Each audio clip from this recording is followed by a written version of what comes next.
बिस्मिल्लाहिर्रहमानिर्रहीम। आवाज़ आ रही है सर? और स्क्रीन का फीडबैक शेयर कर दें मेरे साथ।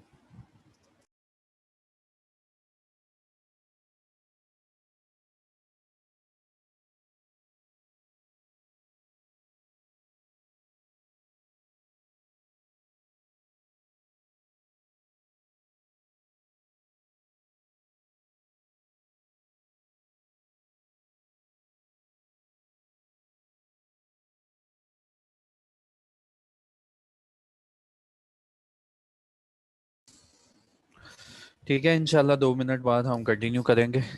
बाकी जो नंबर्स हैं वो पूरे हो रहे हैं।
बिस्मिल्लाहिर्रहमानिर्रहीम। अस्सलाम वालेकुम। डियर स्टूडेंट्स, जब मैंने आपके साथ इस सफ़र का आगाज़ किया कॉर्पोरेट लॉ का, तो यकीनन कुछ ऐसे लोग हैं जो शुरुआत से मेरे साथ हैं और कुछ ऐसे लोग हैं जो कि रिकॉर्डेड लेक्चर सुन के जो है उन्होंने ज्वाइन किया हमें। तो देखो, इस सीक्वेंस को मैंने कैसे बनाया और कैसे आपको मैं इस लेवल तक लेके आया और किस तरह मैंने आपको नंबर ऑफ सेक्शंस पढ़ाए ताकि आपकी अंडरस्टैंडिंग और इंटरेस्ट डेवलप हो कि जो सब्जेक्ट हम पढ़ने जा रहे हैं इसकी प्रैक्टिकल इम्पोर्टेंस बहुत ज़्यादा है। तो इसको मैंने अरेंज इस तरह किया कि तुम्हारा इंटरेस्ट जो है वो डेवलप हो इस सब्जेक्ट में।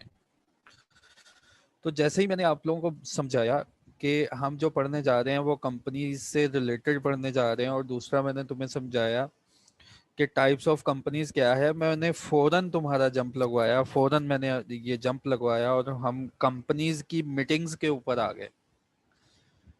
और मैंने कहा सोचो कि कंपनी एक इनकॉर्पोरेट हो गई और इनकॉर्पोरेशन के बाद हम लोग फर्स्ट मीटिंग कर रहे हैं और देयर आफ्टर जो है एनुअल जनरल मीटिंग हो रही है और एक्स्ट्रा ऑर्डिनरी मीटिंग हो रही है।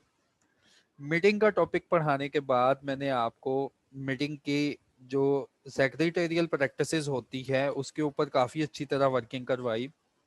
फिर मैंने आपको समझाया ये जो बिजनेसेस हैं दो तरह के होते हैं, ऑर्डिनरी बिजनेस और स्पेशल बिजनेस। फिर मैंने आपको समझाया कि ऑर्डिनरी बिजनेस के ऊपर जो जो रिक्वायरमेंट मौजूद हैं एक्ट में हम पहले वो करेंगे, फिर इसी को फॉलो करते हुए मैंने आपको ऑडिट का चैप्टर जो था हमारे पास वो पढ़ाया मैंने आपको। फिर मैंने डिविडेंड का जो चैप्टर था वो करवाया और देयर आफ्टर हमने डिटेल में डायरेक्टर के जो पोर्शन है उसको डिस्कस किया कि डायरेक्टर कौन होते हैं, इनकी टाइप्स क्या होती हैं, इसके ऊपर डायरेक्टर्स के ऊपर रिक्वायरमेंट्स क्या है लॉ में, सीईओ कौन होता है इसकी अंडरस्टैंडिंग मैंने दी, उसके बाद चेयरमैन क्या है। और देयर आफ्टर हमने डायरेक्टर के ऊपर लीगल रेगुलेशन पढ़ने के बाद हमने लास्ट टाइम जो किया वो the listed company code of corporate governance complete किया। तो होपफुली मैंने अच्छी तरह आपको चीज़ें समझा दी हैं, लेकिन अब हम अपना सफर बिल्कुल स्टार्ट से करेंगे। हम देखेंगे कि एक कंपनी बनती कैसे है। अब मैं बिल्कुल आपको इनकॉर्पोरेशन पे ले जाऊंगा, तो मुझे उम्मीद है कोई बोरियत नहीं होगी आपको, और आपको पता चल गया है कि हमारा पर्पस क्या है, हम किस मकसद के लिए पढ़ रहे हैं। ठीक है, तो ये सारी अंडरस्टैंडिंग देने के बाद अब मेरा हक बनता है कि मैं आपको इनकॉर्पोरेशन वाली साइड पे ले जाऊं और वो सारे इश्यूज रिजॉल्व कर दूं कि जो आपके माइंड में थे कि आखिर ये company by the way of law कैसे बनती है। ठीक है, तो आज से जितने भी मेरे लेक्चर होंगे, और होपफुली वो जल्दी कवर हो जाएंगे, कि कंपनी को बनाने का क्या तरीकाकार है, कंपनी इनकॉर्पोरेशन कैसे होती है। तो विद इन 1 मिनट मैं कंटिन्यू करता हूँ। सॉरी, मैं जो पानी है अपने पास रखना भूल गया हूँ, तो जस्ट अ मिनट।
बिस्मिल्लाहिर्रहमानिर्रहीम।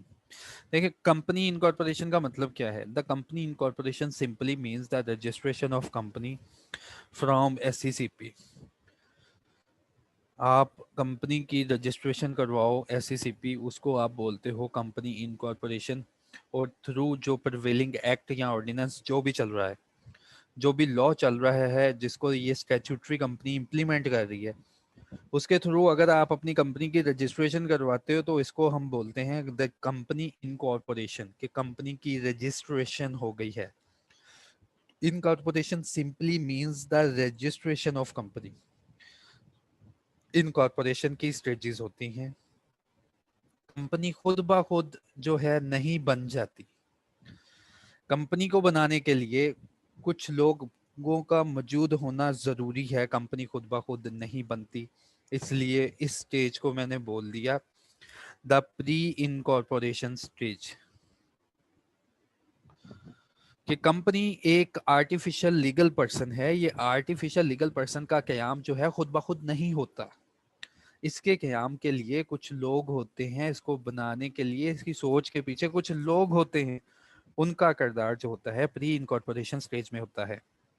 देयर आफ्टर जब एक कंपनी बन जाती है तो उसको मैं कैटेगराइज करता हूँ the incorporation stage of the company. कि कंपनी अब इस स्टेज में है कि कंपनी रजिस्टर हो गई है।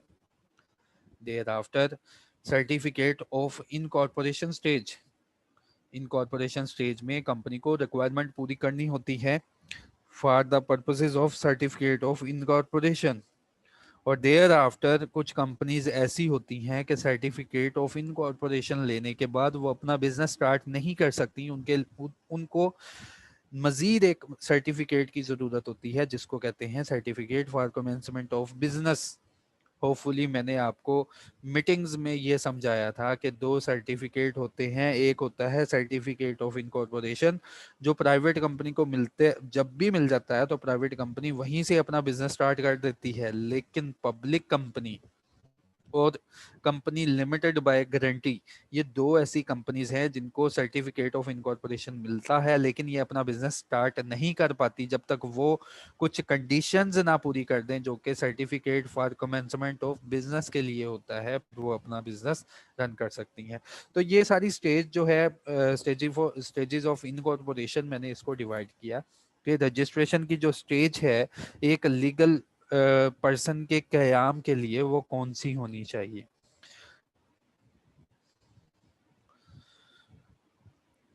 Companies and promoter. देखें, प्रोमोटर को कंसीडर किया जाता है, कुछ लोग कुछ लोग कहते हैं जी प्रोमोटर ऐसा पर्सन है जो कि एक जज्बाती पर्सन है और वो कहता है जी मेरी अपनी कंपनी होना चाहिए। तो ये बिल्कुल गलत बात है अगर वो कहते हैं कि जी प्रोमोटर एक ऐसा जज्बाती पर्सन है जो कि कहता है जी मैं एक कंपनी बनाना चाहता हूँ और कंपनी बन जाए। कंपनीज एक्ट को पढ़ने से पहले हम प्रमोटर की जो डेफिनेशन सुनते हैं या हमें बताई जाती है, हमें बताया जाता है जी ऐसा पर्सन जिसको ख्याल आया था कंपनी बनाने का, वो कंपनी का प्रमोटर है। लेट्स सपोज इंटरलूप है, इंटरलूप के जो डायरेक्टर्स हैं इनको ख्याल आया कि एक कंपनी होनी चाहिए, फिर वो रजिस्ट्रेशन करवाने की तरफ गए तो वो कंपनी के प्रमोटर्स हो गए।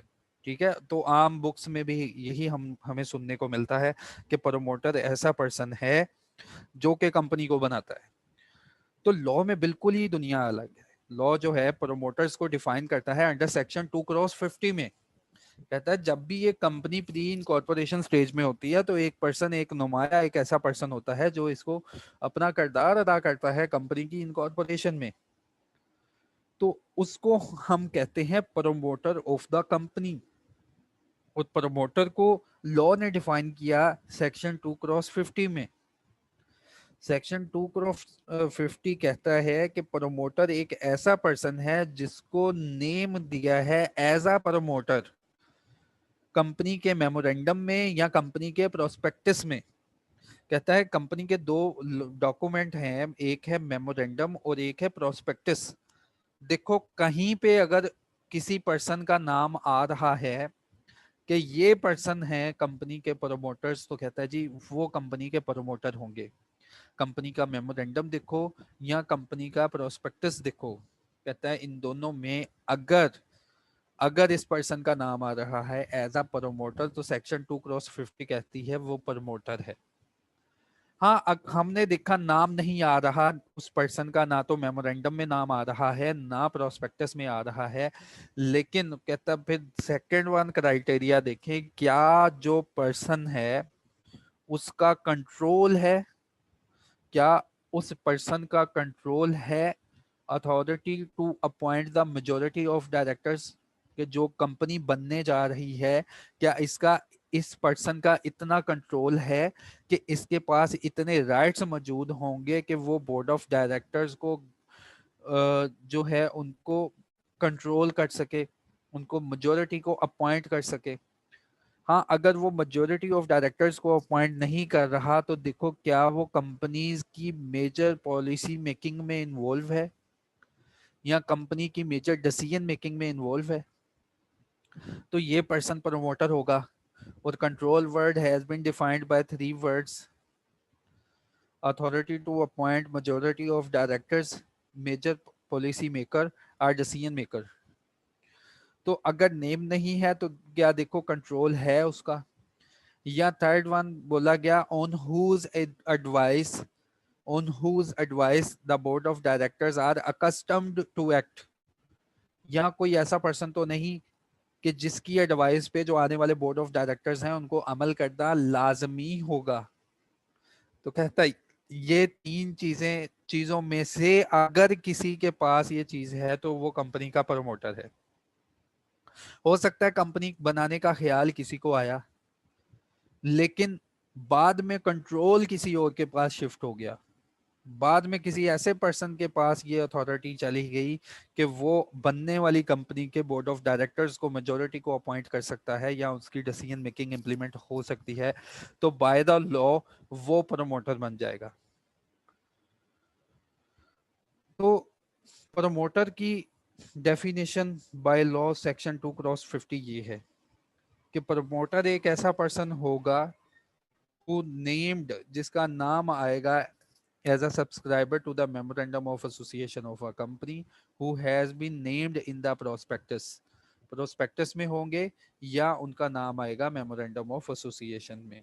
फिर उसके बाद who has control over the affairs of the company, such control can be directly or indirectly whether as a shareholder, director or otherwise. कहता है फिर आपका कंट्रोल है, और कंट्रोल की एक अलग डेफिनेशन है जो कि मैंने अभी एक्सप्लेन की।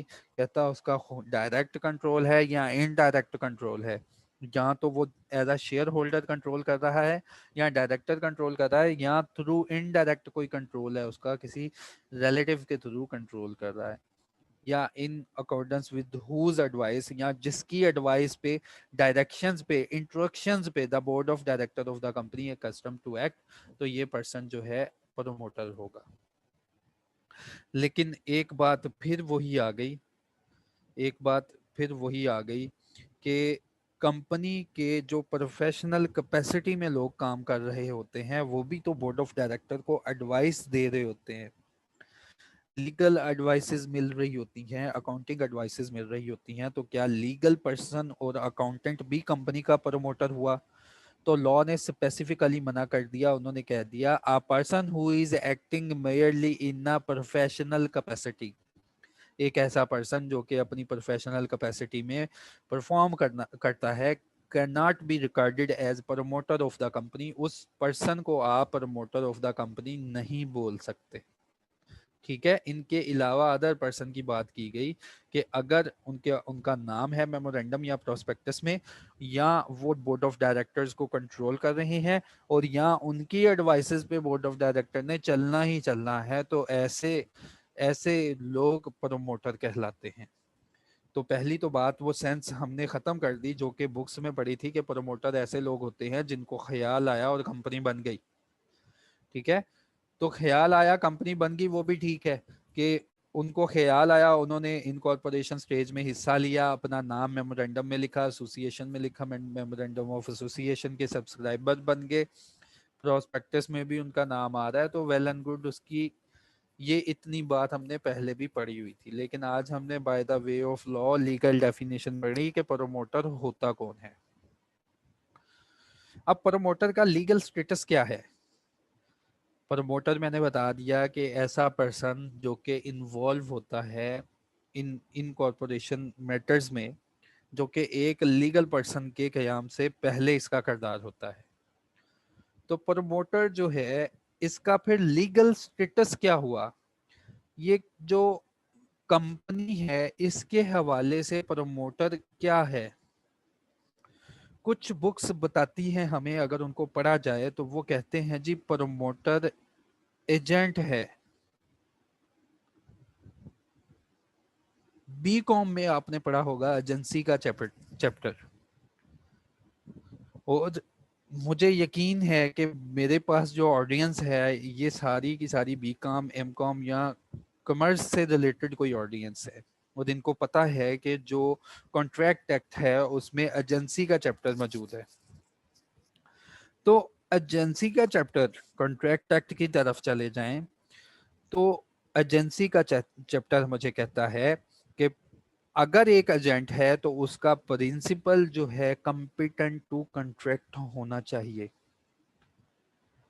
जो लोग कहते हैं कि प्रमोटर एक एजेंट है जो कि प्रिंसिपल कंपनी के लिए काम करता है, तो कंपनी का क्याम तो अभी वजूद ही नहीं हुआ।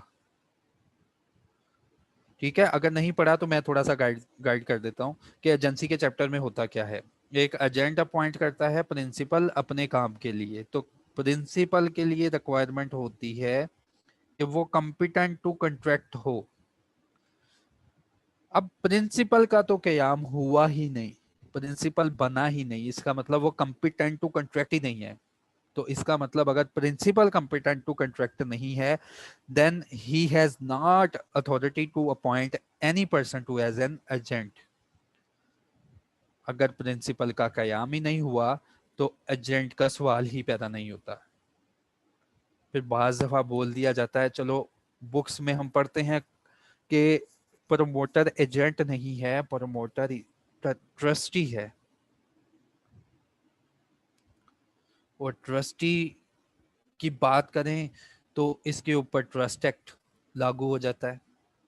और ट्रस्ट एक्ट में ट्रस्टी जो होता है, गार्डी जो ट्रस्टी होता है, वो भी अपने प्रिंसिपल के बेनिफिट के लिए काम करता है, और यहाँ भी प्रिंसिपल का क्याम जो है वो वजूद में अभी नहीं आया।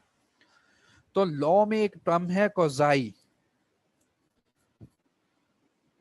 जो प्रमोटर होता है उसको बोल देते हैं कोजाई एजेंट और कोजाई ट्रस्टी, मान लो एजेंट जैसा, मान लो ट्रस्टी जैसा, तो लीगल स्टेटस प्रमोटर का क्या हो गया कि असल में एजेंट तो नहीं है लेकिन उसके जैसा मान लेंगे, असल में ट्रस्टी तो नहीं है लेकिन ट्रस्टी के जैसा कुछ मान लेंगे। ठीक है, तो अब ये भी सेंस क्लियर होगी तो कि प्रमोटर ना तो एजेंट है ना ट्रस्टी है, हाँ ये दरमियान वाली पोजीशन में है, ये इनके जैसा मिलता जुलता। लॉ ने कहा कि सोच लो कि trust is a quasi agent or quasi trustee, तो ये प्रमोटर मैंने क्लियर कर दिया। तो जी जब भी एक कंपनी बनती है तो सबसे पहले उसका नेम हमने सिलेक्ट करना होता है, सबसे पहले हमने उसका एक प्रोमिनेंट नेम जो कि हमने रिजर्व करवाना होता है एससीसीपी से।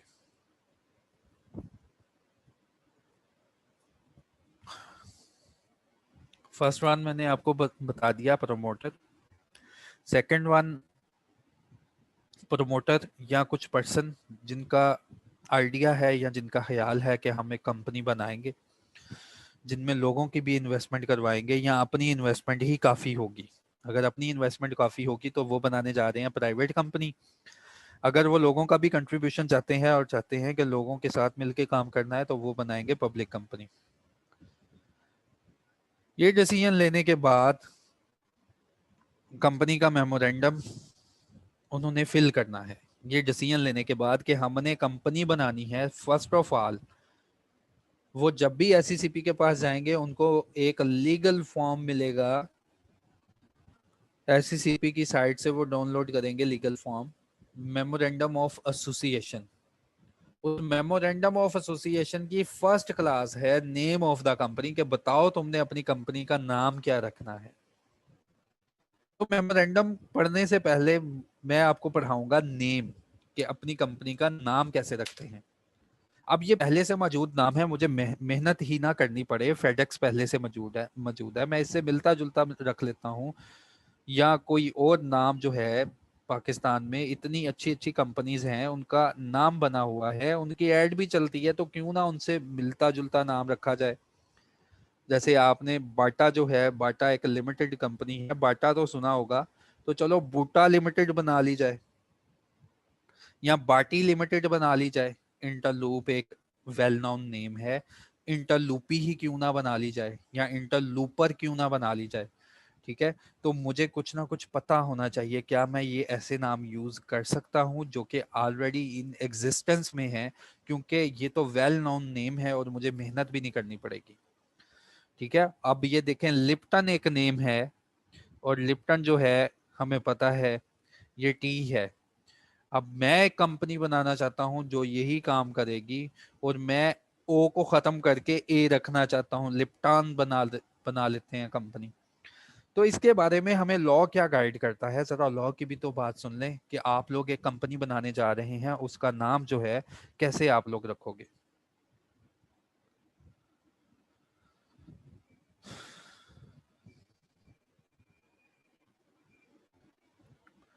Reservation of name, first of all जब भी कोई पर्सन कंपनी बनाएगा तो वो अपना नाम रिजर्व करवाएगा। रिजर्वेशन ऑफ नेम जो होती है अप टू 60 डेज की होती है, कि अगर आपने कोई कंपनी बनानी है तो आपने कोई नाम सोचा है तो वो नाम आप रिजर्व करवाएं, और जो भी आप रिजर्वेशन करवाओगे लॉ कहता है वो अप टू 60 डेज की होगी। Application must be in such form and manner and accompanied by such fee as may be specified। जहाँ ये वर्ड्स आ जाएं वहाँ मतलब होता है बच्चों कि एप्लीकेशन आपने अपने हाथों से नहीं लिखनी, आपने एप्लीकेशन उन्हीं फॉर्म उन्हीं मैनर्स और उन्हीं तरीकों पे करनी है जो उन्होंने पहले से स्पेसिफाई किए हुए हैं। नेम रिजर्वेशन 60 डेज में होगा। नेम रिजर्वेशन की एप्लीकेशन तुम खुद नहीं लिखोगे, इनका दिया हुआ कोई फॉर्म है उसको फिल करोगे और फी जो है वो सबमिट करोगे जो भी उसके अगेंस्ट देनी हुई। Where it is found that name was reserved by furnishing false information, the reservation will be cancelled। जहां उनको ये लगे कि आपने अपनी कोई false information उस फॉर्म पे सबमिट करवाई है जो फॉर्म उन्होंने कहा था फिल करें, जो उन्होंने स्पेसिफाई फॉर्म किया हुआ था, जो बनाया हुआ था नेम रिजर्वेशन के लिए, अगर उस फॉर्म में आपने कोई गलत इंफॉर्मेशन यूज की तो कहते हैं नेम जो रिजर्वेशन होगी वो कैंसिल हो जाएगी, in case the company has been incorporated. जब आपने एक गलत इंफॉर्मेशन दी और उसके नतीजे में आपकी कंपनी इनकॉर्पोरेट हो गई with false or incorrect information, तो कंपनी को गाइडलाइन प्रोवाइड की जाएगी, कंपनी को हुक्म दिया जाएगा, it shall be directed to change its name. उसको हुक्म दिया जाएगा कि आप अपना नेम चेंज करें क्योंकि आपने इंफॉर्मेशन ठीक नहीं बताई। फिर जो पर्सन गलत इंफॉर्मेशन यूज करेगा उसके ऊपर लेवल 1 की पेनल्टी इंपोज होती है। If the name applied for is refused, कहता है अगर आप नेम अप्लाई करें और वो रिफ्यूज्ड होता है तो the aggrieved person may within 30 days of the order of refusal refer the appeal to the commission. जब नेम की एप्लीकेशन जो है वो जाती है रजिस्ट्रार के पास और वो उसको अप्रूव नहीं करता, तो विद इन 30 days के अंदर जो एग्रीव्ड पर्सन है वो कमीशन को अप्लाई कर सकता है। तो ऑर्डर ऑफ द कमीशन, इसके बाद कमीशन का जो भी बेंच हुआ वो उसकी अपील सुनेगा और उसका ऑर्डर ये एक्ट कहता है शैल बी फाइनल, वो फाइनल होगा, and shall not be called in question before any court or other authority. तो इस सेक्शन ने sole power, decision making power दे दी कमीशन को, एससीसीपी को, कि जो उसका बेंच फैसला कर देगा ना नेम रिजर्वेशन के ऊपर वो फाइनल होगा। फिर उसके फैसले को आप चैलेंज पाकिस्तान में कहीं भी नहीं कर पाएंगे किसी कोर्ट में या किसी और अथॉरिटी के सामने। तो जब भी एक कंपनी बनानी है सबसे पहले तुमने नेम रिजर्व करवाना है अपना। नेम रिजर्व करवाने के लिए एप्लीकेशन उसी फॉर्म पे जाएगी जो उन्होंने पहले से बनाई हुई है। एप्लीकेशन के साथ तुम फी सबमिट करवाओगे। आज ही एसएससीपी की साइट ओपन करना, ऑनलाइन फी कम है। हाँ, अगर मैनुअल अपना फॉर्म लेके इनके ऑफिस में जाओगे ना तो डबल फीस है। तो ऑनलाइन फॉर्म जमा करवाना उसकी फी कम पड़ती है, हाफ है। उसके बाद उन्होंने कह दिया जब भी तुम उस फॉर्म के ऊपर इंफॉर्मेशन यूज करोगे ना ठीक यूज करना। उसके बाद अगर उनको लगा कि नेम आपका ठीक नहीं है वो आपकी रिजर्वेशन कैंसिल कर देंगे। और अगर तुम्हें लगा कि तुम राइट पे हो तो 30 दिनों के अंदर कमीशन को अप्लाई करो, इसके खिलाफ अपील कर दो और कमीशन का जो फैसला आएगा वो फैसला कहीं भी चैलेंज नहीं किया जाएगा। तो ये हो गई नेम रिजर्वेशन कंप्लीट। फिर एक और गाइडलाइन है कि जब भी तुम अपना नेम रिजर्व करवाओगे तो तुम्हें मना किया गया, तुम्हें रोक दिया गया, प्रोहिबिट किया गया कि जब भी तुम अपना नाम रखोगे तो तुमने ये वाले जो ये जो है रिक्वायरमेंट जो है इनको फुलफिल करना है, इनको अपने माइंड में रखना। जब भी तुम नेम अपना रखने लगोगे तो ये वाली रिक्वायरमेंट फुलफिल होनी चाहिए। A company shall not be registered by a name which contains such word or expression as may be notified by the commission or in the opinion of the registrar. कहता है company जो है वो कभी भी इस नेम के साथ ना रजिस्टर हो और वो कभी भी ऐसे वर्ड्स ना अपने नाम के साथ जोड़े जो कि कमीशन के ओपिनियन में, जो कि एससीसीपी के ओपिनियन में या रजिस्ट्रार के ओपिनियन में क्या होंगे, identical with or resemble or similar to the name of the company. कहता है अगर एक कंपनी हमारे पास पाकिस्तान में पहले से रजिस्टर है तो आप कोई ऐसा नाम नहीं रखेंगे जो कि बिल्कुल आइडेंटिकल या उससे रिजेंबलेंस में हो। ठीक है, तो कोई भी ऐसा नाम आप नहीं यूज कर सकते जो कि पहले से कंपनी ऑलरेडी रजिस्टर्ड है जो एससीसीपी के पास है। इसीलिए मैंने आपको एग्जांपल दी, चलो बाटा लिमिटेड तो है, क्यों ना एक बूटा लिमिटेड बना ली जाए। ठीक है, तो बाटा लिमिटेड के मुकाबले में उसी से मिलता जुलता कोई आप जो वर्ड्स हैं उनको चेंज करके जो वही प्रोनाउंस है उसको नहीं पुकार सकते।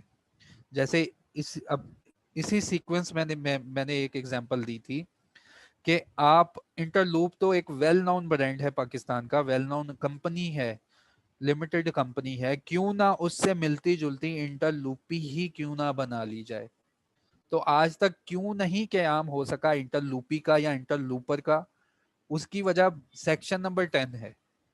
उन्होंने मना कर दिया हर एक को कि जो पहले से मौजूद कंपनीज हैं उनके नाम से रिजेम्बलेंस भी नहीं होनी चाहिए और ना उनसे मिलता जुलता कोई नाम रखना है।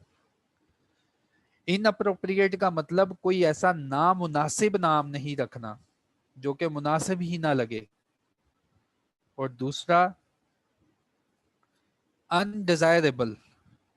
अनडिजायरेबल और इनअप्रोप्रिएट का मतलब सेम कि आप हम कोई ऐसा नाम ही ना रख लें जो कि नामुनासिब सा हो और जो कि अनडिजायरेबल हो। डिसेप्टिव, कोई ऐसा नाम ना रखें जिससे लोगों को धोखाधही हो। उसके बाद design to exploit or offend the religious susceptibilities of the people. कोई ऐसा नाम ना रखें जिससे आप लोगों की जो मजहबी जो रसूमात है या तलीम है उनको इम्पैक्ट कर रहे हों। और उसके बाद any other ground as may be specified. तो कमीशन ने हमें गाइडलाइन प्रोवाइड की कि कोई भी नाम आप ऐसा ना रखें जो कि रिजेंबल करे किसी और नाम से या उसके नाम से मिलता जुलता हो। फिर उन्होंने बताया कि कोई ऐसा नाम ना रखें जो कि नामुनासिब सा हो या अनडिजायरेबल हो। और कोई नाम ऐसा ना रखें जिससे किसी को धोखा मिलता हो।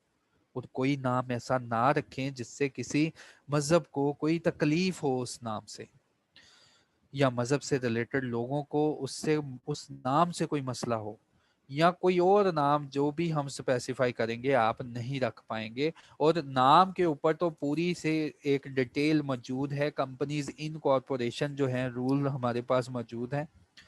तो वो भी इस लेक्चर के एंड पे मैं आपको रूल ग्रुप में शेयर कर दूंगा, उसको एक नज़र देख लेना कि कंपनी बनने से पहले आपके CNIC वगैरह आपके पास मौजूद होने चाहिए। फिर सेकंड स्टेप होता है नेम रिजर्वेशन।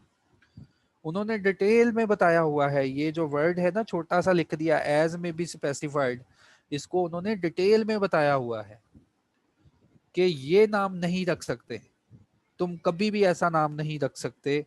जो कि उन्होंने एक डिटेल लिस्ट प्रोवाइड कर दी है कि ये वाले नाम नहीं रखने। और इन अप्रोप्रिएट के भी मीनिंग उन्होंने डिटेल में बताए हैं वहां पे कि उनकी नज़र में इन अप्रोप्रिएट के मीनिंग क्या है और कौन कौन से नाम अनडिजायरेबल इन अप्रोप्रिएट होते हैं।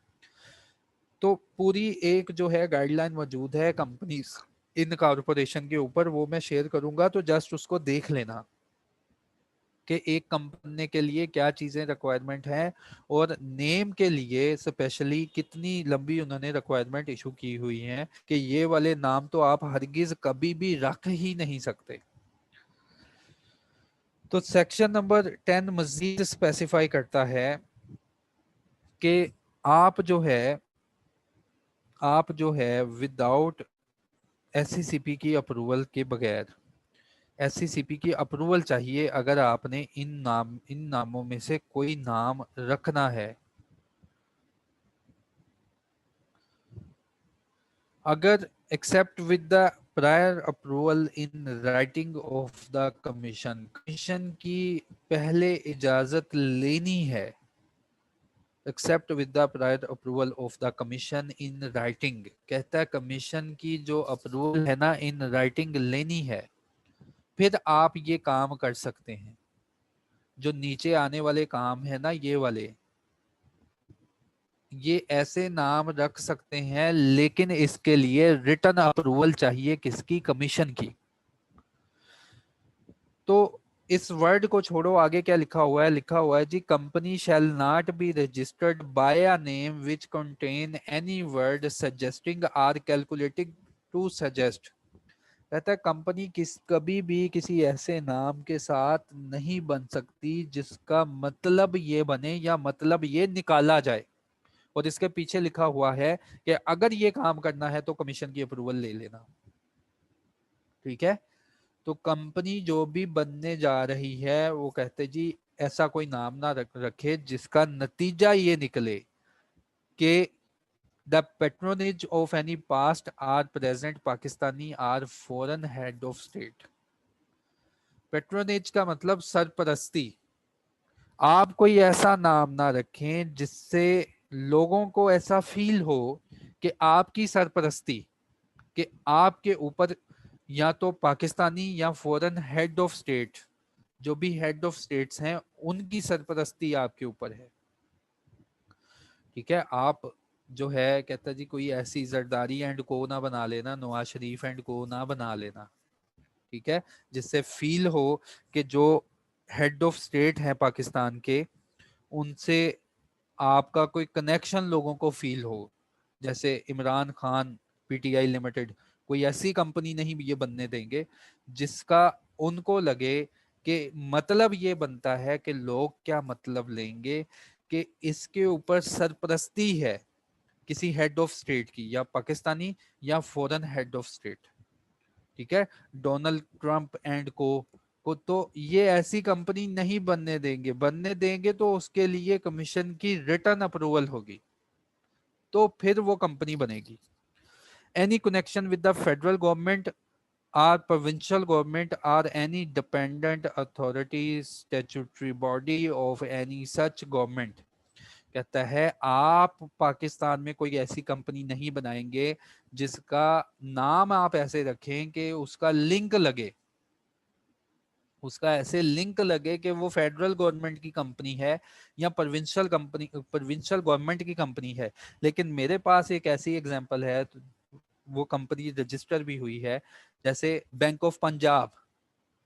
बैंक ऑफ पंजाब सुन के ही बंदे को नाम जो है फील होता है पंजाब का बैंक, बीओपी, ये गवर्नमेंट का बैंक लगता है। लेकिन बैंक ऑफ पंजाब के पास रिटर्न अप्रूवल है कमीशन की, उसने ये नाम रखने से पहले कमिश्नर से, कमीशन जो है एससीसीपी, उससे अप्रूवल ली है कि क्या मैं ये नाम रख लूं दी बैंक ऑफ पंजाब। फीलिंग तो यही आ रही है पंजाब का बैंक।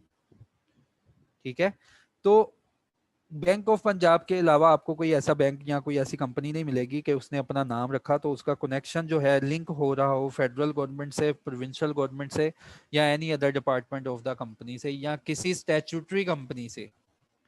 आप कोई ऐसा नाम नहीं रख सकते जो कि एफबीआर या एससीसीपी या इनसे कुछ मिलता जुलता हो। लेकिन अगर तुमने कोई ऐसा नाम रखना है तो कमीशन की अप्रूवल चाहिए। जैसे कि बहरिया कंपनी जो है, जो मलिक रियाज की है, तो उसने भी कमीशन से रिटर्न अप्रूवल ली है। हालांकि बहरिया जो है, बहरिया टाउन जो है, वो ऐसे ही लगता है जैसे पाकिस्तानी बहरिया की कोई स्कीम है, लेकिन उसने भी कमीशन जो है एससीसीपी से अप्रूवल ली है। तो इसलिए वो इन नामों को यूज कर लेते हैं कुछ लोग। कोई ऐसा नाम नहीं रखना, any connection with any corporation set by or under any federal government or provincial government. हाँ, अगर फेडरल गवर्नमेंट या प्रोविंशियल गवर्नमेंट की अपनी कोई कंपनी है तो उससे मिलता जुलता कोई नाम आपने नहीं रखना। उसके बाद the patronage of or any connection with any foreign government or international organisation. आपने किसी फॉरेन गवर्नमेंट से मिलता जुलता या उनकी कोई ऐसा नाम नहीं रखना कि जिससे फील हो कि आपकी सरपरस्ती उनके पास है। या पब्लिक इंटरनेशनल ऑर्गेनाइजेशन का मतलब ये जो यूएनओ है, वर्ल्ड ट्रेड ऑर्गेनाइजेशन है, तो इनसे कोई ऐसा लिंक नहीं बनाना अपनी कंपनी के नाम में। एस्टेब्लिशिंग अ मुदारबा management company or to float a मुदारबा। फिर अपने नाम में कोई ऐसा वर्ड नहीं रखना जो कि मुदारबा मैनेजमेंट कंपनी से रिलेटेड हो, या आप मुदारबा को फ्लोट करें। और ये डिटेल में हम पढ़ेंगे मुदारबा ऑर्डिनेंस में जाके, अभी इसके बारे में बताना जो है नामुनासिब होगा, क्योंकि एक अलहदा चैप्टर खुल जाएगा मेरे सामने। तो अभी इसको आप वर्ड को ऐसे ही पढ़ो। तो मुदारबा ऑर्डिनेंस हमारे सिलेबस में है, वहां आपको पता चलेगा कि मुदारबा कंपनी होती क्या है, और जो फ्लोटिंग ऑफ मुदारबा क्या है। उसके बाद any other business requiring licence from the commission. तो फिर उन्होंने कह दिया कोई भी बिजनेस जो है, कोई भी बिजनेस जो कि कोई किसी भी कंपनी का ऐसा नाम नहीं रखना जिससे फील लग रहा हो कि कोई भी बिजनेस जो है वो रिक्वायर कर रहा है लाइसेंस कमीशन से। तो ये जो है सारी रिक्वायरमेंट उन्होंने बताई कि भाई कोई भी कंपनी ये नाम नहीं रख सकती। हाँ, अगर ये इनसे मिलते जुलते कोई नाम रखने हैं ना, तो कमीशन से डायरेक्ट अप्रूवल चाहिए और वो भी इन रिटन चाहिए। Whenever a question arises as whether or not the name company is in violation, तो जो डिसीजन होगा कमीशन का वो शैल बी फाइनल होगा। उन्होंने कह दिया जब भी एक क्वेश्चन हमारे सामने आएगा कि कंपनी का नेम जो है वायलेशन कर रहा है या नहीं कर रहा, तो कहता है जो डिसीजन का नेम होगा ना, जो डिसीजन का नेम होगा, जो सॉरी कमीशन का डिसीजन होगा वो फाइनल होगा। ठीक है, तो इसके बाद यहाँ तक जो प्रोविजंस हैं ये कंपनी के इनकॉर्पोरेशन होने से पहले पहले की है। यहाँ पे मैंने आपको बताया नेम रिजर्व कैसे होता है, कौन से नाम नहीं यूज करने और कौन से नाम यूज करने से पहले रिटर्न अप्रूवल ले लेनी है। यहाँ तक जो रेगुलेशंस है ना, जो प्रोविजंस है कंपनी एक्ट में, वो सारी की सारी प्रोविजन रिलेट करती है इनकॉर्पोरेशन से पहले से। हाँ, अगर कोई कंपनी जिसने अपना नाम रखा था वो बन गई है, इन ऑपरेशंस में आ गई है और देयर आफ्टर उनको फील होता है कि नहीं यार हमें अपना नाम चेंज करना चाहिए, तो आपको पता होना चाहिए, अब आपको एक सेंस आ गई है कि कंपनी के डायरेक्टर्स खुद ब खुद तो काम नहीं करेंगे। पहली जो रेगुलेशन अभी मैंने तुम्हें सेक्शन पढ़ाया ना, ये कंपनी बनने से पहले आप कंपनी का नाम सिलेक्ट करते हैं।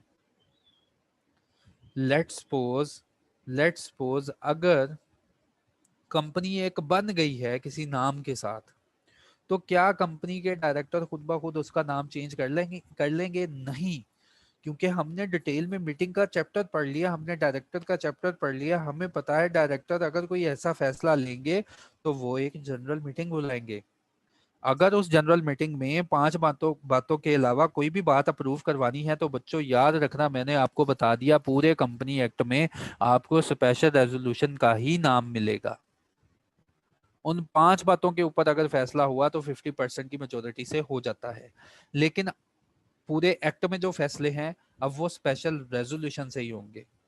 देखिए, अगर एक कंपनी ने अपना नेम चेंज करवाना है तो सारे मेंबर्स को नोटिस ऑफ मीटिंग मिलेगा डेफिनेटली। उसमें लिखा होगा कि हम एक एजेंडा आइटम आपके सामने लाए हैं कि हम अपना नेम चेंज करना चाह रहे हैं, द कंपनी में बाय स्पेशल रेजोल्यूशन। अब मैं पूरा वो तरीकेकार नहीं बताऊंगा क्योंकि अब आप माशाल्लाह आपको पता चल गया है कि कोई भी रेजोल्यूशन पास करवानी है तो वो वही फॉर्मल वे से सारी पास होगी जैसे कि हमने मीटिंग में पढ़ा है। नोटिस आता है, नोटिस में लिखा होता है, फिर उसकी डिटेल वर्किंग होती है कि क्यों हम चाह रहे हैं नेम को चेंज करना, वजूहात हैं, और नया नेम जो है वो क्यों रखना चाह रहे हैं। तो कहता है जी कंपनी अगर एक बन गई है ना, तो चलो गुजर गया काम, तो अब वो इनकॉर्पोरेशन होके काम कर रही है, लेकिन बाद में अगर इनको फील होता है नेम चेंज करवाना है, द कंपनी में बाय स्पेशल रेजोल्यूशन और with the approval of the registrar signified in writing change its name. तो नेम चेंज करने के लिए एक तो स्पेशल रेजोल्यूशन चाहिए और एक रजिस्ट्रार जिसने रजिस्ट्रेशन का सर्टिफिकेट इशू किया है आपको, उसकी अप्रूवल चाहिए, तो कंपनी अपना नाम चेंज कर सकती है। रजिस्ट्रार जो है वो नया नाम लिख लेगा इन प्लेस ऑफ पुराने नाम की जगह पे।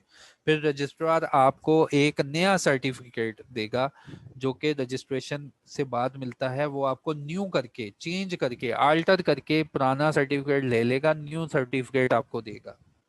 और जब सर्टिफिकेट वो आपको रजिस्ट्रार दे दे तो इसका मतलब होता है कि जो चेंज का प्रोसेस था ना, नेम चेंज करने का प्रोसेस था, वो कंप्लीट हो गया।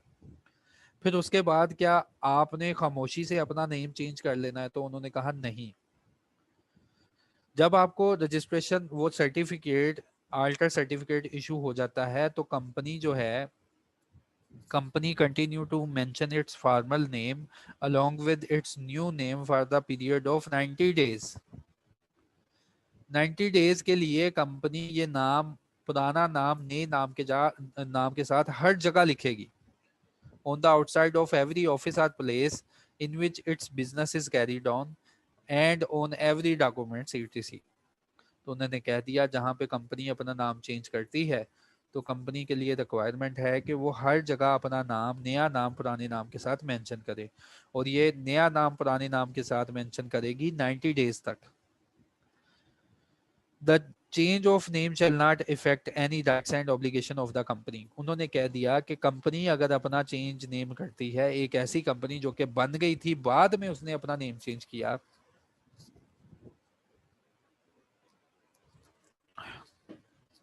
ऐसी कंपनी जो कि बन गई थी और उसने बाद में अपना नेम चेंज किया, तो उन्होंने कहा नाम को चेंज करना कोई आपकी राइट्स एंड ऑब्लिगेशन को चेंज नहीं करेगा या किसी ऐसे लीगल प्रोसीडिंग को डिफेक्टिव नहीं करेगा जो कि पुराने नेम के खिलाफ ली जा सकती थी।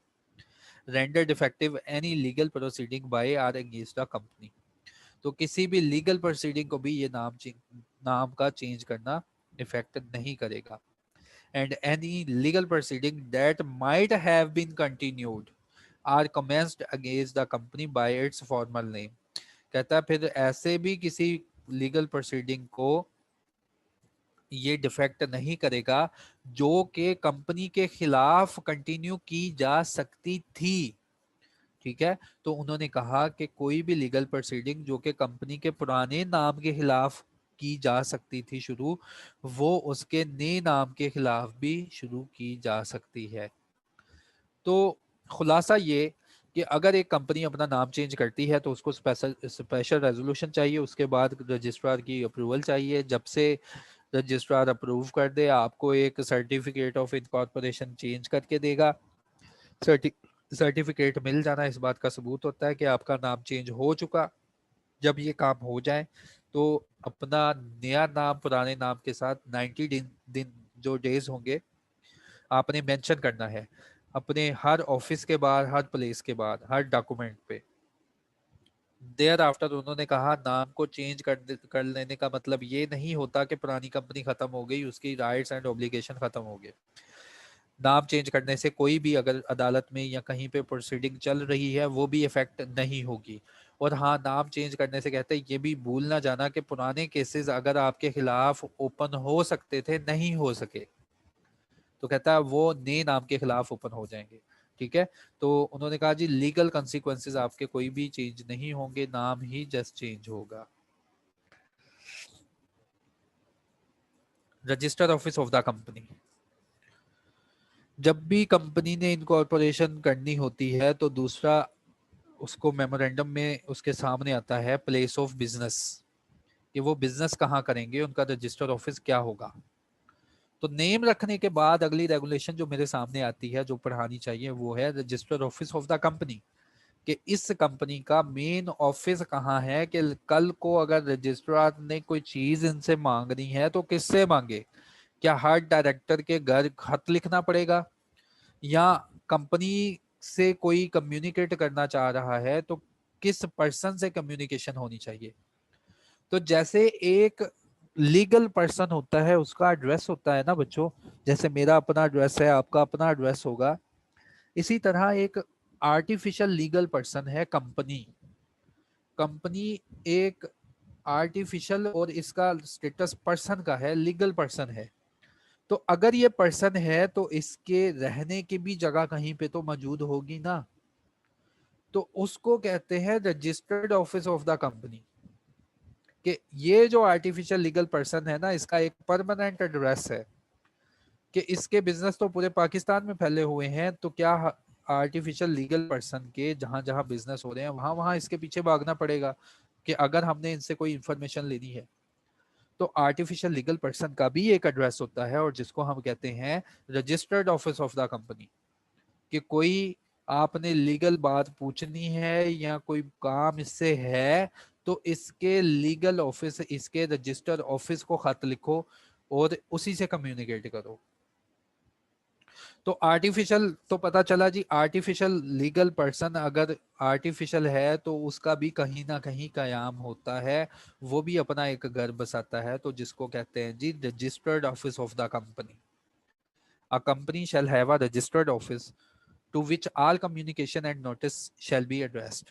कहता है कंपनी जो होती है एक आर्टिफिशियल लीगल पर्सन है, तो इसका भी रहने का एड्रेस होना चाहिए।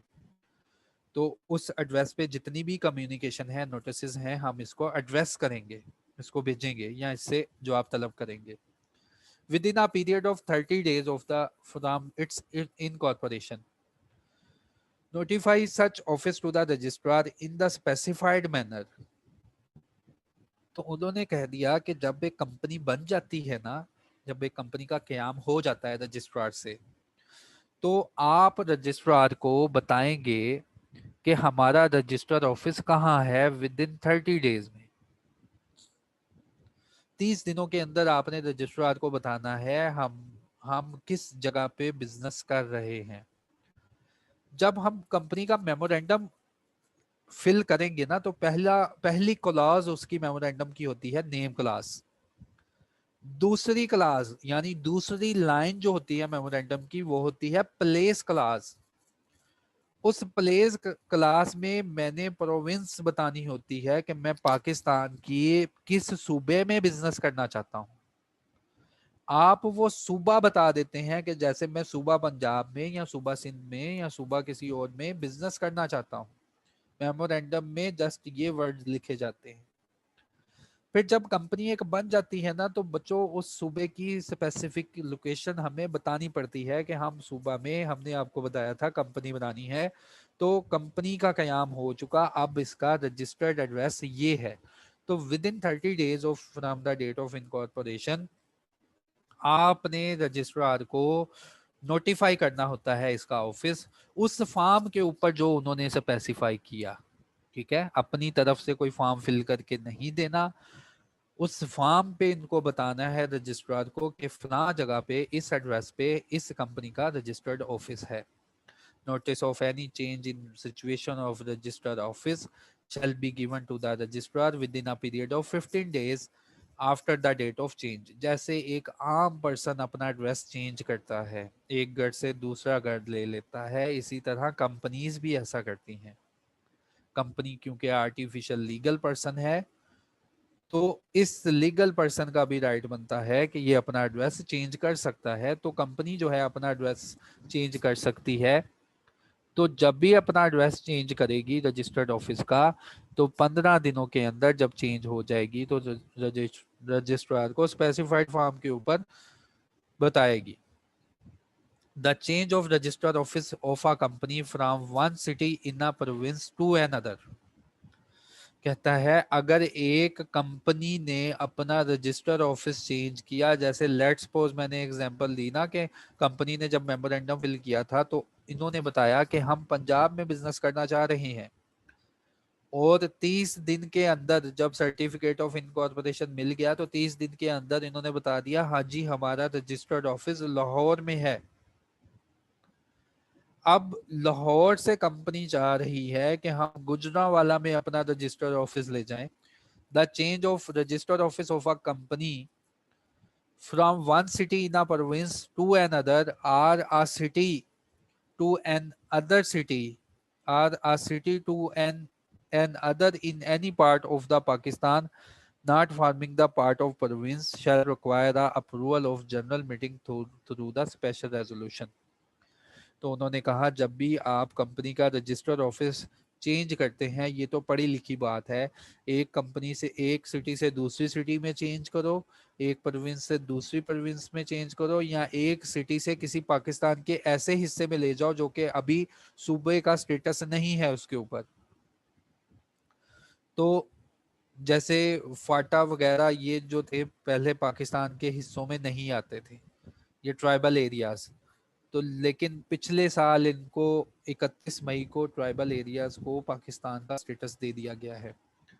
तो कहता जी किसी ऐसे ट्राइबल एरिया में आपने अपना रजिस्टर्ड ऑफिस लेके जाना है, तो उसके लिए आपको अप्रूवल चाहिए जनरल मीटिंग की थ्रू स्पेशल रेजोल्यूशन की। If a company fail to comply with the requirement of the company and its every officers level 1 की पेनल्टी लगेगी। अगर कंपनी जो है इस सेक्शन को कंप्लाई नहीं करती, रजिस्टर्ड ऑफिस जो है 30 दिनों के अंदर नहीं बताती या स्पेशल रेजोल्यूशन नहीं कोई पास करती, तो उसके ऊपर लेवल 1 की पेनल्टी लगती है।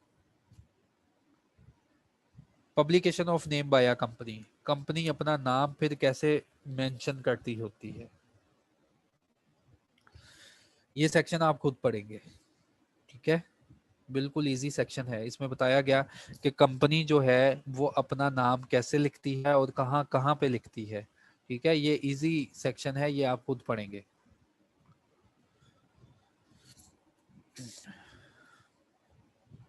Publication of authorised capital and paid up capital. तो इस सेक्शन की रिक्वायरमेंट है कि जब भी कंपनीज जो होती हैं, ऑथोराइज्ड कैपिटल एक ऐसा कैपिटल होता है जो कि आप मेमोरेंडम में लिखते हो कि हम जो है अपने बिजनेस में कितने तक की इन्वेस्टमेंट कर सकते हैं, और ऑथोराइज कैपिटल के ऊपर फीस जमा करवानी पड़ती है, हम उस लेवल की फीस पे करते हैं फिर एससीसीपी को। तो ऑथोराइज्ड कैपिटल क्या होता है कि वो लिमिट होती है कि जहां तक कंपनी ने इन्वेस्टमेंट इकट्ठी करके अपना काम करना है, उस लिमिट के नीचे तक कंपनी अपना जो है इन्वेस्टमेंट इकट्ठी करके काम कर सकती है। तो लॉ की रिक्वायरमेंट है ऑथोराइज्ड कैपिटल जहां पे मेंशन करना है ना, लेट्स सपोज कंपनी कह रही है, एडवर्टीज कर रही है अपना कि हमारे पास 10 मिलियन का ऑथोराइज्ड कैपिटल है, तो और paid up capital actual investment जो है, जो इशूड हो चुका है कैपिटल, वो आपके पास है 2 मिलियन का। तो लॉ कहता है जब भी तुमने कहीं भी अगर जिक्र करना है ना ऑथोराइज्ड कैपिटल का, तो जिन अल्फाज में ऑथोराइज्ड कैपिटल का जिक्र करोगे ना, तो उन्हीं अल्फाज में उसी जगह पे तुमने अपना फिर पेड अप कैपिटल का भी साथ ही जिक्र करना है। तो बाज दफा आपने देखा होगा कि कंपनीज अपने कस्टमर को, जैसे बिजनेस हैं, अपने कस्टमर्स को मैन्युपुलेट कर रही होती हैं कि जो चीज है वो कुछ और दिखाते हैं और उसकी टर्म्स एंड कंडीशन छुपाई होती हैं। तो उस मैन्युपुलेशन को खत्म करने के लिए एससीसीपी ने कंपनीज को कहा, जब भी किसी नोटिस पे या किसी चीज पे तुम अपना ऑथोराइज कैपिटल लिखोगे या एडवर्टीज करोगे लोगों में अपनी कंपनी को, तो जब भी ऑथोराइज कैपिटल बताओगे उसके साथ अपना पेड अप कैपिटल भी बताना है। और अगर नेम जो है उसको आप इन चीज़ों पे नहीं लिखते तो एक पेनल्टी लगती है, ये मैंने लिखा हुआ है, ये भी आप पेनल्टी खुद पढ़ेंगे। तो पहला मैंने आपको बता दिया बच्चों के, नेम जो है वो कैसे रिजर्व करवाना, नेम को चेंज कैसे करवाना, रजिस्टर ऑफिस जो है वो बनाना। उसके बाद मैंने आपको बता दिया कि नेम आपका कहाँ मेंशन होना चाहिए। फिर मैंने आपको बताया कि जहाँ ऑथोराइज कैपिटल आपने लिखना है, जब भी आप अपनी कंपनी को एडवर्टाइज करेंगे, जहां पे ऑथोराइज कैपिटल लिखेंगे उसी जगह पे उसी मैनर्स में आप अपना पेड अप कैपिटल भी उसके साथ लिखेंगे। अब चलते हैं मेमोरेंडम ऑफ एसोसिएशन की तरफ। आप कंपनी एक रजिस्टर करवाने जा रहे हैं, आपने फॉर्म डाउनलोड किया था, तो सबसे पहले रिक्वायरमेंट थी अपना नेम रखो। फिर नेम से रिलेटेड जो भी प्रोविजंस थी, जो भी रेगुलेशंस थी, वो मैंने आपके साथ डील की कि नेम रखना है तो कैसा रखना है। फिर नेम रखने के बाद, नेम रिजर्व करवाने के बाद मैंने नेम क्लॉज को फिल करना है। Memorandum of association companies act के एंड पे गिवन है। हर कंपनी, अगर मैंने प्राइवेट कंपनी बनानी है तो मैं अपनी तरफ से कोई मेमोरेंडम फिल नहीं करूंगा, उसका बना बनाया एक फॉर्मेट मिलता है और जिसकी हर मेन लाइन को क्लॉज बोला जाता है।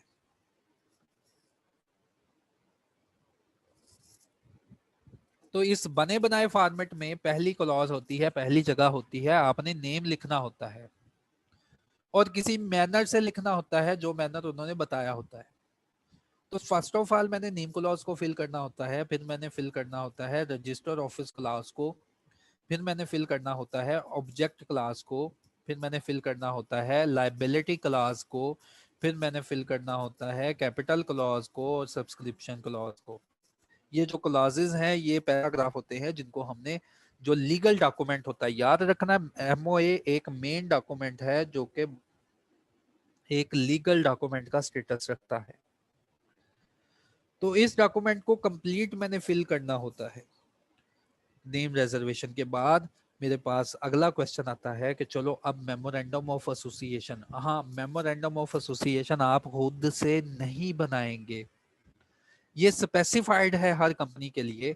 अगर आपने प्राइवेट कंपनी बनानी है तो आपको कोई फॉर्म ऐसा मिलेगा जिसके आप फिल करेंगे तो प्राइवेट कंपनी बनेगी, कोई फॉर्म ऐसा मिलेगा एमओए जिसके ऊपर आप पब्लिक कंपनी बनाएंगे। और होपफुली मैंने यहाँ पे पेस्ट किया हो कि कौन सा मेमोरेंडम किस शेड्यूल में पड़ा है, वो किस कंपनी के लिए अप्लाई होता है। हाँ मैंने यहाँ पे लगता है नहीं पेस्ट किया। हाँ मिल गया मिल गया। ये देखो ये डिटेल में जो सेक्शन है ना, सेक्शन नंबर 41, ये सेक्शन नंबर 41 में सब कुछ बताया हुआ है कि कौन सी कंपनी कौन सा आर्टिकल और कौन सा मेमोरेंडम यूज करेगी। ठीक है, तो उन्होंने बताया कि मेमोरेंडम ऑफ एसोसिएशन, कि जब भी आप एक कंपनी बनाओगे पहले तो नेम के चक्करों से निकल गए हो, फिर सेक्शन नंबर 41 को लाजमी याद रखना। तो सेक्शन नंबर 41 में क्या है जी, सेक्शन नंबर 41 को मैंने पैरा जो है समराइज कर लिया। उन्होंने सेक्शन नंबर 41 में ना पूरी एक गाइडलाइन प्रोवाइड की है कि memorandum of association of a company limited by share, अगर आपकी कोई कंपनी लिमिटेड बाय शेयर है तो उसका मेमोरेंडम कैसे है, shall be in accordance with the form set of in table B. और उसका जो मेमोरेंडम गिवन है वो कहते हैं जी टेबल बी में पड़ा है, जो कि फर्स्ट शेड्यूल में मेंशन किया गया है। ठीक है, इसी तरह memorandum and article of association of company, उन्होंने कहा हमने मेमोरेंडम और आर्टिकल भी बनाए हुए हैं। मेमोरेंडम तो लाजमी यही आपने सिलेक्ट करना है, लेकिन आर्टिकल के ऊपर ऑप्शन होती है, आप अपना आर्टिकल बना के दे सकते हो। लेकिन अगर आपने अपना आर्टिकल नहीं बनाया तो आपको रिक्वायरमेंट होती है जो आर्टिकल लॉ ने बाय डिफॉल्ट लिख दिया उसको अप्लाई कर ले। Memorandum of a company, memorandum and article of a company limited by guarantee not having share capital, ऐसी गारंटी लिमिटेड कंपनी जो कि अपनी गारंटीज को बाय शेयर रिप्रेजेंट नहीं करती, उन कंपनीज के लिए लाजमी है कि वो वाला मेमोरेंडम फिल करें जो कि सेट आउट है टेबल सी में फर्स्ट शेड्यूल में। फिर memorandum and article of a company limited by guarantee having share capital, वो अपनी गारंटी को बाय शेयर रिप्रेजेंट कर रही हैं, तो ऐसी कंपनी के लिए चाहिए कि वो वाला मेमोरेंडम फिल करे जो कि टेबल डी में मौजूद है।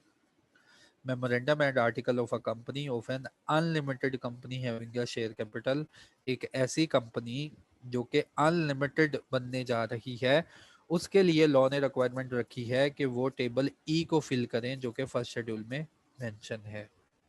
तो ये था सेक्शन नंबर 41 जिसमें डिटेल में रिक्वायरमेंट मौजूद है कि अपनी मर्जी से या आपने कोई फॉर्म जो है उसको फिल नहीं करना। अगर आपकी कंपनी है लिमिटेड बाय शेयर यानी पब्लिक या प्राइवेट कंपनी तो आप टेबल बी को फुलफिल करेंगे। अगर आपकी कंपनी है guarantee limited not having share capital, आप टेबल सी को फुलफिल करेंगे।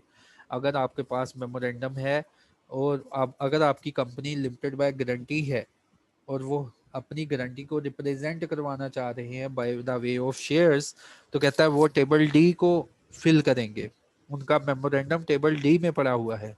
और ऐसी कंपनी जो कि अनलिमिटेड कंपनी बनना चाह रही है तो वो डायरेक्टली जो है टेबल ई को फिल करेगी।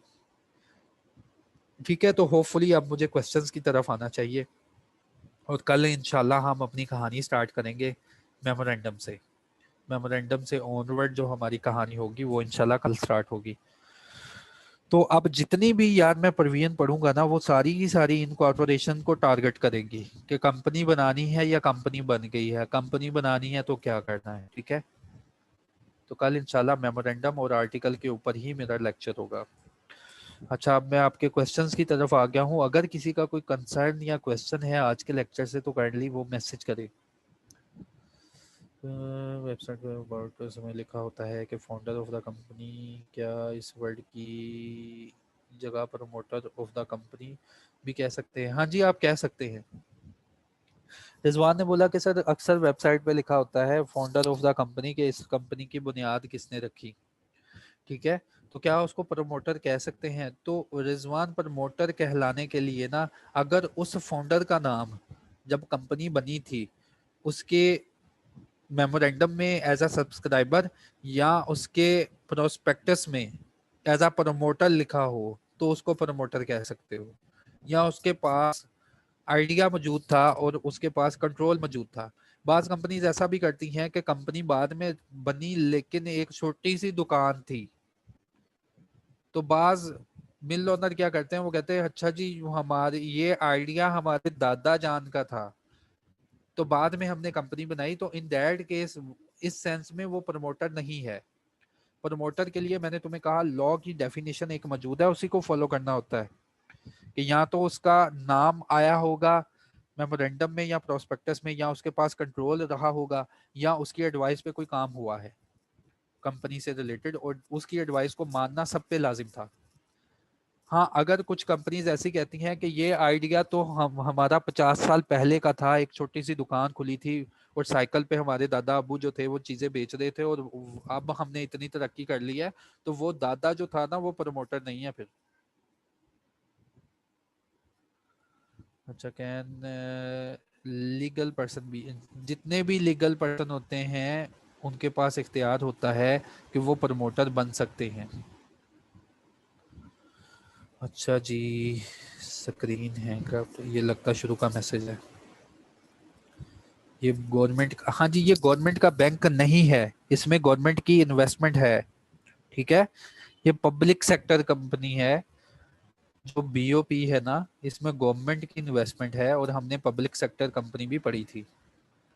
पता नहीं आफ्ताब कोई नाम का हैंड रेज कर रहा है, आप ना क्वेश्चन अपना लिख लो, लिख लोगे तो मेरे मुझ तक पहुंच जाएगा और मैं जो है उसका रिप्लाई कर दूंगा। हाँ जी आफ्ताब। अच्छा, company limited by guarantee, company limited by guarantee मैंने आपको जब पढ़ाया था ना, तो उसकी डेफिनेशन मैंने क्लियर करवाई थी, दूसरे दिन का लेक्चर रिकॉर्डेड होगा, वो सुनना है आपने। उसमें मैंने बताया था कि बाज दफा जो कंपनी होती है ना वो ऐसे बनती है कि वो कोई शेयर कैपिटल इंट्रोड्यूस नहीं करते, हाँ एक हलफनामा, एक हलफनामा जमा करवाते हैं कि जब ये कंपनी वाइंड अप होगी, इसके अफेयर्स में अगर पैसे लगाना हुए तो हम गारंटी देते हैं, हम हल्फिया बयान देते हैं कि हम इसके एसेट्स में कंट्रीब्यूट करेंगे। तो इसको कहते हैं कंपनी लिमिटेड बाय गारंटी, और इसमें शेयर कैपिटल नहीं गारंटी है। लेकिन बार दफा वो अपनी गारंटी को ना as a share capital represent करवाते हैं कि हमारे पास इतने वर्थ का शेयर कैपिटल है। उन्होंने बोला कि इतने वर्थ की गारंटी तो मौजूद है ना, तो उस गारंटी को शेप देना शेयर कैपिटल की, तो इसको वो हम बोलते हैं guarantee limited by, company limited by guarantee having share capital. फिर हर मेंबर को उतने शेयर अलॉट कर दिए जाते हैं जितनी उसने कसम उठाई होती है, जितने वर्थ की उसने कसम उठाई होती है, फिर उतने जो है ये कंपनी उस मेंबर को शेयर्स अलॉट कर देती है। तो लेकिन इन्होंने शेयर के ऊपर कुछ पे नहीं किया होता। जहाजेब जी, जहाजेब आप बताएं क्या आपका क्वेश्चन है। जूम अकाउंट, ठीक है, आप क्वेश्चन लिखे, क्या क्वेश्चन है। Then yes please mention name if yes. Director को प्रमोटर, हाँ जी कह सकते हैं नजम भाई। डायरेक्टर को देखो, प्रमोटर होने के लिए नजम भाई आपके पास ना 3 क्राइटेरिया होने चाहिए, और वो तो मैंने डायग्राम इसलिए बनाई थी कि आपको सेंस रहे कि प्रमोटर है क्या बला का नाम। ये वो नाम नहीं यूज करना जो कि हम पहले भी अपनी बुक्स में पढ़ते आए हैं कि जी प्रमोटर वो होता है जिसको कभी ख्याल आया था कंपनी बनाने का। ठीक है, प्रमोटर बनने के लिए लाजमी है कि तुम ये तीनों में से कोई एक रिक्वायरमेंट पूरी करो। या तो आपका नाम आना चाहिए प्रोस्पेक्टस में, मेमोरेंडम में, तो वो प्रमोटर है।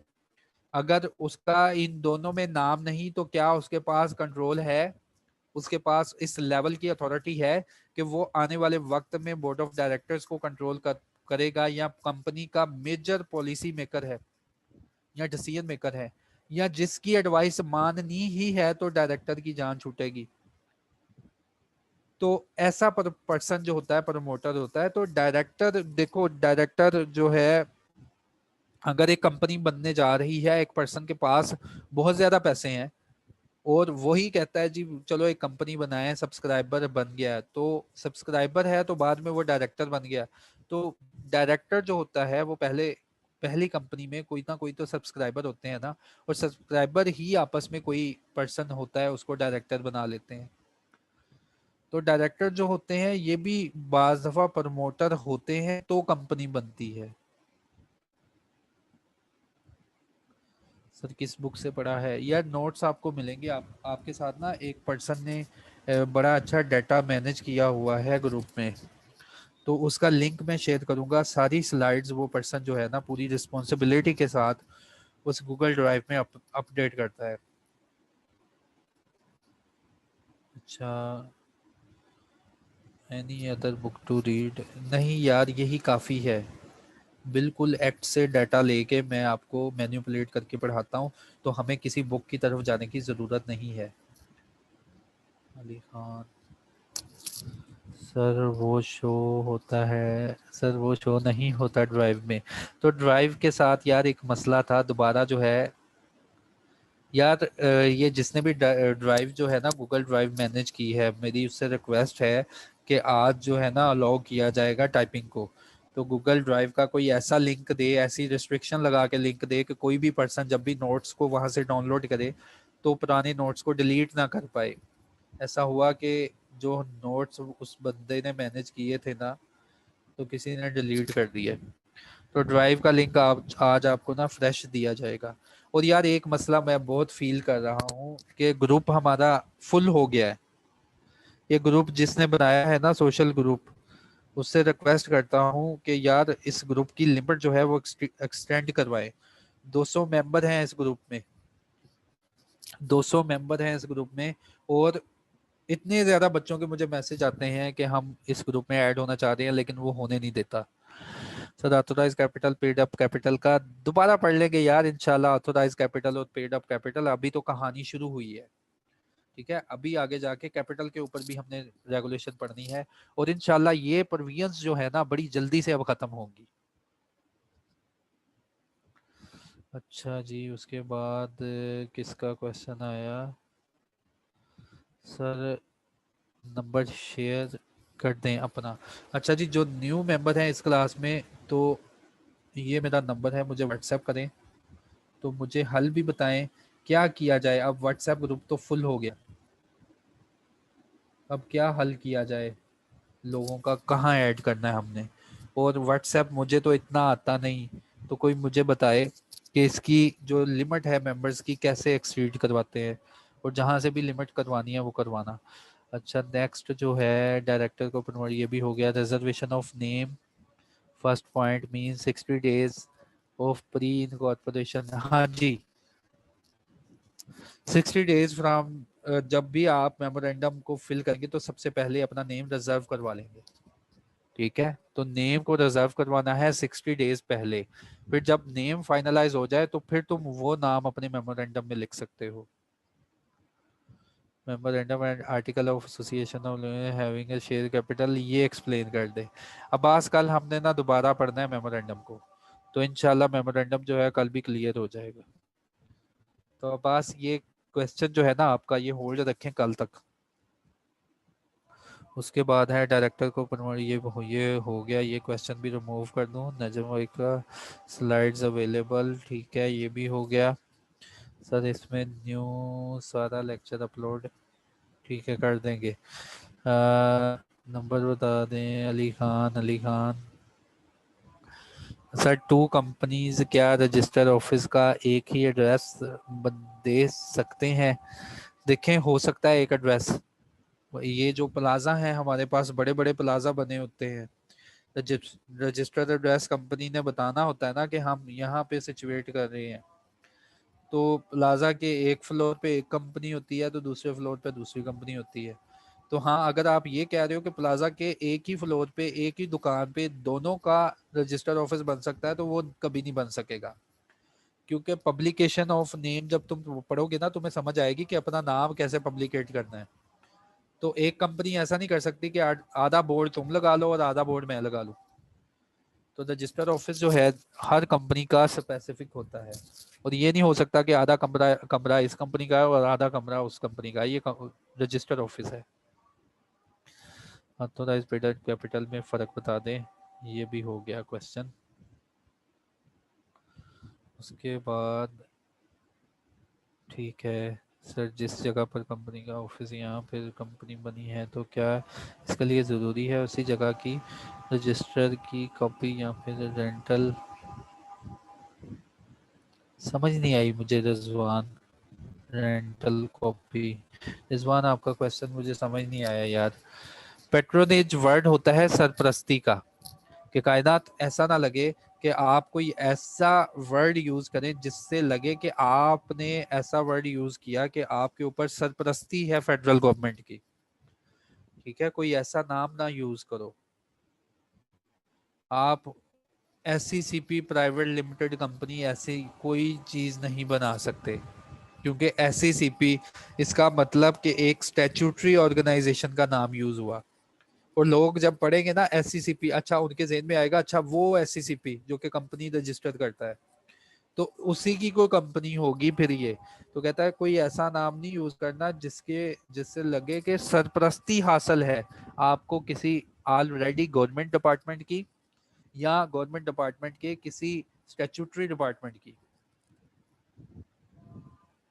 तो लास्ट क्वेश्चन। ठीक है, होपफुली मैंने सारा क्लियर किया यार।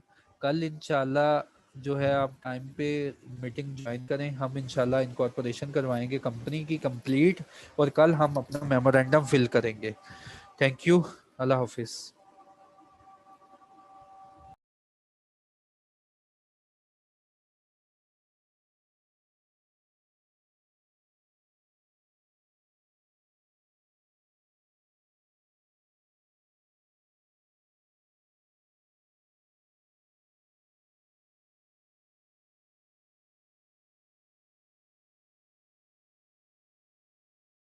अच्छा, मौजम का क्वेश्चन है कि सर क्या नेम की रेगुलेशन रजिस्ट्रेशन जो नेम करवाते हैं इसकी कंडीशन लिस्टेड कंपनी पे है? देखो मौजम, अब हम सब कंपनीज का पढ़ रहे हैं। ठीक है, ये सारी कंपनी के ऊपर अप्लाई है। जिसने भी अपनी रजिस्ट्रेशन करवानी है ना, तो वो पहले अप्लाई करेगी नेम के लिए, तो ये सारी की सारी रेगुलेशन हर एक कंपनी के ऊपर अप्लाई है।